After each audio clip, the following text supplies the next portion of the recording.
L'Afrique saura-t-elle saisir cette opportunité historique de ces grands bouleversements géostratégiques alors que l'Europe s'enlise dans ses erreurs stratégiques? Je regarde avec amusement ce que sont devenues les grandes nations d'hier.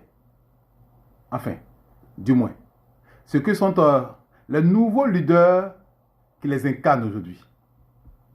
La politique ne se réduit pas à la communication et aux effets de manche médiatique.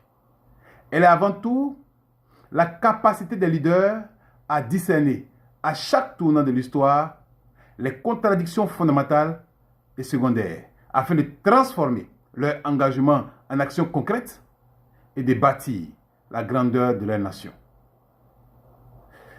Les peuples qui ont manqué de tels leaders ont reculé dans l'histoire, devenant des spectateurs impuissants de leur propre déclin.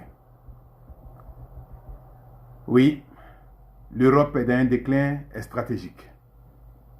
S'il y a beaucoup à dire sur nos États africains, où une classe politique corrompue, nombriliste et dépourvue de vision audacieuse a contrarié notre marche dans l'histoire, il est tout aussi frappant de constater que plusieurs États européens sont aujourd'hui dirigés par des technocrates sans vision, sans caractère et sans leadership. Prenons le cas de la guerre en Ukraine. Il fallait une naïveté historique pour penser que les États-Unis s'y enliseraient sur le moyen terme. Ce pays impérialiste mène la guerre ou la paix selon ses intérêts. Et son histoire en témoigne. Plus de 50 conflits armés et interventions militaires depuis 1900. Toujours là où il y a un enjeu stratégique. Résultat, un partage du gâteau après chaque conflit. Autrefois, la France et d'autres nations européennes jouaient un rôle d'équilibre stratégique, garantissant une certaine protection aux faibles face aux prédateurs. Certes, elle menait sa propre prédation en Afrique francophone, mais elle a su dire non à la guerre en Irak en 2003, toute chose qui faisait sa grandeur. Aujourd'hui, que voyons-nous?